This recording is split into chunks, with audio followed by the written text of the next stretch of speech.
Good morning दोस्तों। मैं Aditya sir अपने यूट्यूब चैनल सिलेक्शन बोर्ड में आपका स्वागत करता हूं। आप लोग कैसे हैं? उम्मीद करता हूं अच्छे ही होंगे। पढ़ाई भी अच्छे से चल रही होगी, वीडियो लगातार देख रहे हैं आप लोग। चलिए, आज की अगली क्लास भी लेखक और उनकी रचनाओं से संबंधित है। ये संक्षिप्त में क्लास है और इसमें जितने भी लेखक रह गए थे उन सभी की रचनाओं को शामिल कर लिया गया है। बस इससे ज़्यादा अब रचनाओं से जुड़ा हुआ कोई भी वीडियो नहीं होगा। ये रचनाओं का अंतिम वीडियो रहेगा। आइए देखते हैं। आप लोग कबीरदास के बारे में इससे पहले भी जान चुके हैं। इनकी रचना बीजक है जो 3 भागों में प्रकाशित की गई। नेक्स्ट सूरदास हैं। सूरदास की रचनाएं सूर सागर, साहित्य लहरी, सूर सारावली और सूर पचीसी हैं। तो ध्यान दें, यहाँ पर सूरदास की केवल साहित्य लहरी अलग से याद कर लीजिए, बाकी सभी में सूर लगा हुआ है तो उससे आप लोगों को याद हो गया होगा। नेक्स्ट तुलसीदास की देख लेते हैं। तुलसीदास में गीतावली, दोहावली, कवितावली। ठीक है, अब सीधा याद करते हैं गीतावली, दोहावली, कवितावली, लेकिन ये ध्यान रखेंगे कि रत्नावली नहीं याद कर लेंगे। रत्नावली तुलसीदास की रचना नहीं है। कई बार लोग प्रश्न गलत किए हैं और रत्नावली को तुलसीदास की रचना में लगा दिए आंसर, वो गलत होता है।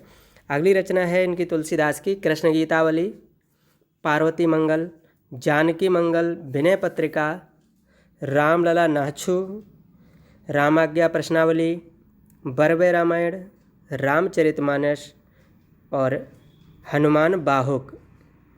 मीराबाई की रचनाएं राग गोविंद, गीत गोविंद, नरसिंह जी का मायरा। ठीक है, नेक्स्ट है रहीमदास।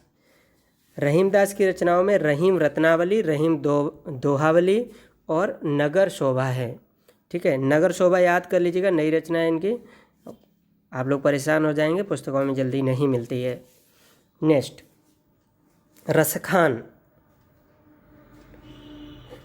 कृष्ण के प्रेम में पागल दीवाना रसखान। आइए इसकी रचनाएं देखते हैं। प्रेम वाटिका, सुजान रसखान और गीत काव्य। इनकी 3 रचनाएं हैं, प्रेम वाटिका, सुजान रसखान और गीत काव्य। ठीक है, मलिक मोहम्मद जायसी को पढ़ते हैं। देखिए, मलिक मोहम्मद जायसी की जो रचनाएं हैं पद्मावत, अखरावट, आखिरी कलाम और चित्रलेखा। तो पद्मावत, अखरावट, चित्रलेखा और आखिरी कलाम। घनानंद, देखते हैं इनके बारे में। इनकी जो रचनाएं हैं सुजान सागर है। ध्यान देंगे यहाँ पर, देखिए सुजान रसखान की रचना है और सुजान सागर जो है ये घनानंद की रचना है। देखिए, विरह लीला इन्हीं की है। सुजान सागर, विरह लीला, कृपा कांड इन्हीं की है और कोकसार। अच्छी पुस्तक है कृपा कांड और कोकसार, मिलें तो पढ़ लीजिएगा। नेक्स्ट चंदवरदाई। इनकी रचना तो आप लोग सभी को पता होगी, पृथ्वीराज रासो। डिंगल पिंगल भाषा में लिखी गई है। बिहारी जी की है बिहारी सतसई। बिहारी एकमात्र ऐसे व्यक्ति रहे जिन्होंने केवल एकमात्र रचना करके हिंदी जगत में सर्वोच्च स्थान प्राप्त कर लिया। इनकी रचना बिहारी सतसई, जिसमें 712 छंदों का संग्रह है। छंद भी याद रखेंगे, 712 हैं इसमें। नेक्स्ट मैथिली शरण गुप्त। मैथिली शरण गुप्त की रचनाएं अत्यंत महत्वपूर्ण हैं। देखिए, साकेत, यशोधरा, हिंदू, राष्ट्रकुल, राष्ट्रवाड़ी, जयद्रथ वध, द्वापर, शैरंध्री, किसान, रंग में भंग, पंचवटी, चंद्रहास, विष्णुप्रिया, भारत भारती और प्रदक्षिणा। ये सभी रचनाएं मैथिली शरण गुप्त की हैं। नेक्स्ट अयोध्या सिंह उपाध्याय हरिऔध। पूरा नाम याद रखेंगे, जैसे इसमें हरिऔध लगा हुआ है तो कई बार सामान्य प्रश्न इतना ही पूछ लिया जाता है कि वो कौन से लेखक हैं या वो कौन से विद्वान हैं जिनको हरिऔध उपनाम से भी जाना जाता है। तो ये अयोध्या सिंह उपाध्याय हैं। ठीक है, नेक्स्ट इनका देखते हैं। इन्होंने जो है 2 महाकाव्य लिखे हैं। एक महाकाव्य है प्रिय प्रवास और दूसरा है वैदेही वनवास। वैदेही सीता जी का पर्यायवाची है, याद कर लेंगे वैदेही, जानकी सीता का पर्यायवाची है। नेक्स्ट, इसी में उपन्यास इन्होंने लिखे हैं। एक लिखा है अध खिला फूल और दूसरा है ठेठ हिंदी का ठाठ। अच्छा है इनका ठेठ हिंदी का ठाठ, और परीक्षा की दृष्टि से महत्वपूर्ण भी है, 2-3 बार पूछा भी जा चुका है। कविताएं हैं पारिजात, रस कलश, चुभते चौपदे और चोखे चौपदे। ठीक है। नेक्स्ट, भारतेंद्र हरिश्चंद्र। भारतेंद्र हरिश्चंद्र के बारे में पहले भी बता चुका हूँ, एक बार थोड़ा सा और कुछ अपडेट है इसमें, इसलिए इसे दोबारा से शामिल कर लिया है। देखिए, नाटक इनके रत्नावली। रत्नावली देखिए, जब नाटक पूछा जाए तो इनका है, और पुस्तक पूछी जाए तो रचना केवल पूछी जाए तो रहीम रत्नावली है। ठीक है। आगे देखें, कर्पूर मंजली, मुद्रा राक्षस, अंधेर नगरी, सती प्रताप, नील देवी, प्रेम जोगिनी और दुर्लभ बंधु। हाँ, दुर्लभ बंधु कई बार पूछी गई है, तो आप लोग दुर्लभ बंधु को भी याद रखेंगे। मुद्रा राक्षस भी महत्वपूर्ण आता है, सती प्रताप भी महत्वपूर्ण है। ठीक है। नेक्स्ट देखेंगे कविताएं। कविताओं में जो भारतेंद्र हरिश्चंद्र की कविताएं हैं वो देखिएगा किस तरह से हैं। प्रेम फुलवारी, प्रेम प्रलाप, प्रेम माधुरी, प्रेम सरोवर, प्रेम तरंग और प्रेमाश्रु वर्णन। नेक्स्ट, इनका निबंध है दिल्ली दरबार दर्पण और भारतवर्षोन्नति कैसे हो सकती है, लीलावती, सुलोचना और मदालसा। ये इनके जो है निबंध हैं। इन्होंने 2 पत्रिकाओं का संपादन भी किया था। एक पत्रिका है कवि वचन सुधा और दूसरी है हरिश्चंद्र चंद्रिका। ठीक है। इस तरह से अगला देखते हैं और कौन से लेखक हैं जिनको जो है हमें पढ़ना है।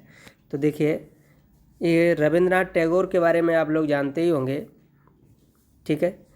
इनकी रचना है गीतांजलि, गोरा, विसर्जन और राजऋषि। ठीक है।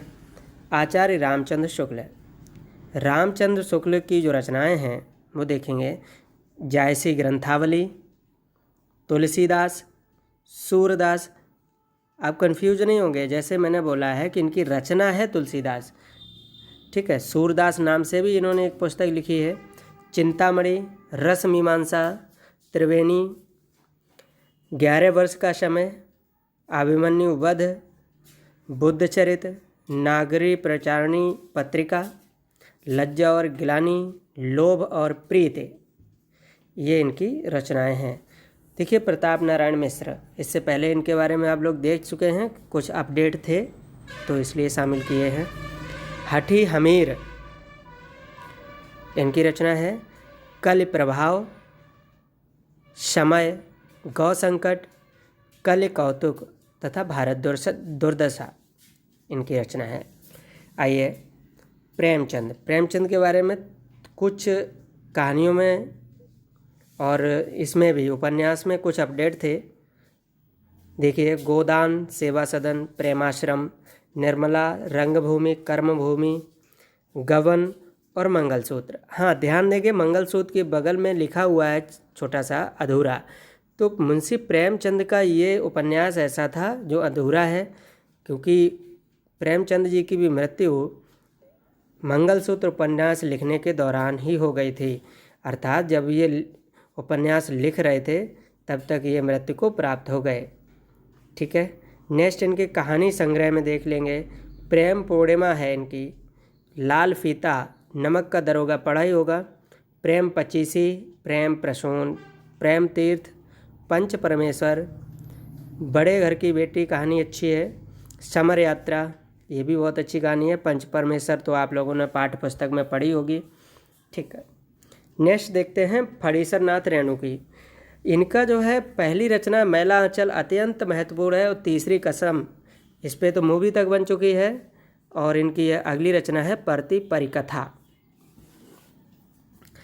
नेक्स्ट, बंकिम चंद्र चटर्जी, आप लोग बहुत अच्छे से जानते होंगे इनको। आइए इनकी रचनाओं को देखते हैं।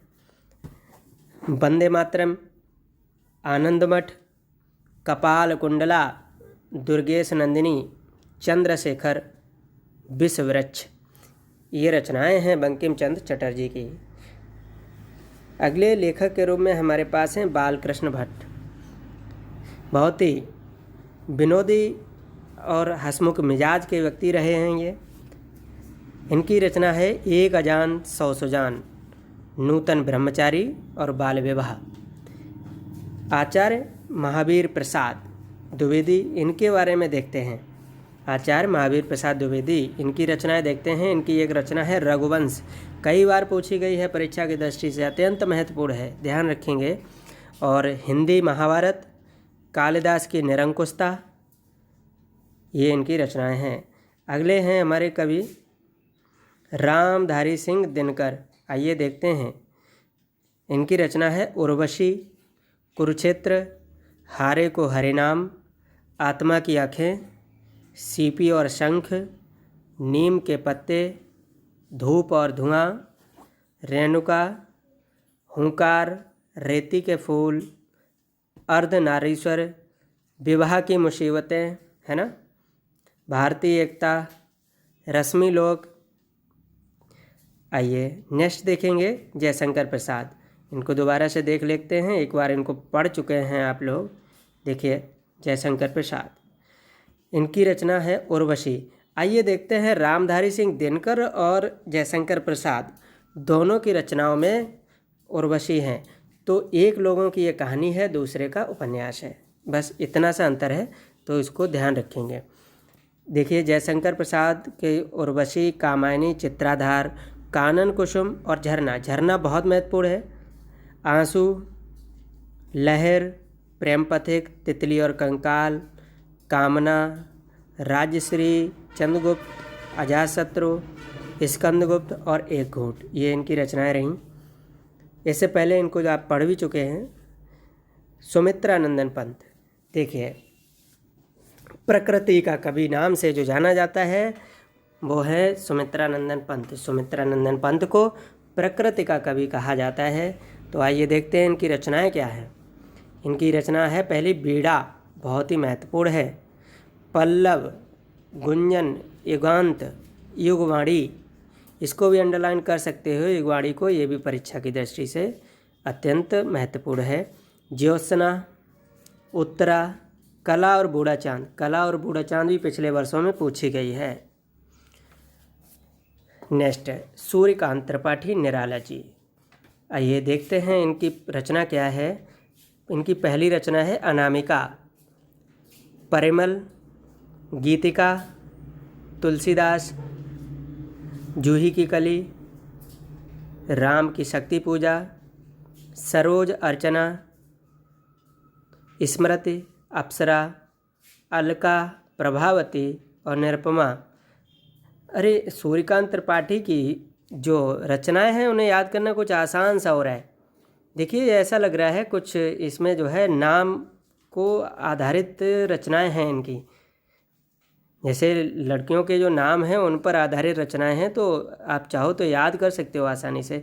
जैसे अनामिका है, गीतिका है, सरोज, अर्चना, स्मृति, अप्सरा, अलका, प्रभावती, निरुपमा, ये लड़कियों के नाम होते हैं हमारे आसपास पड़ोस में। तो उससे आधारित इनकी रचनाएं हैं सूर्यकांत त्रिपाठी निराला जी की। बाकी अब 2-3 रह गई, वो याद भी हो जाएंगी। परिमल, तुलसीदास, जूही की कली, राम की शक्ति पूजा। ठीक है, नेक्स्ट महादेवी वर्मा। महादेवी वर्मा की रचनाएं आप पढ़ चुके हैं, फिर भी एक बार दोबारा से। रश्मि, निहार, नीरजा, दीपशिखा, यामा, पथ के साथी, मेरा परिवार। ठीक, गजानन माधव मुक्तिबोध। पहले तो इनका शीर्षक, इनका टाइटल याद कर लेते हैं कि मुक्तिबोध किस लेखक या कवि को कहते हैं। तो ये है गजानन माधव मुक्तिबोध। गजानन माधव को मुक्तिबोध कहते हैं। चलिए इनकी एक रचना जो महत्वपूर्ण है, चांद का मुंह टेढ़ा है। चलिए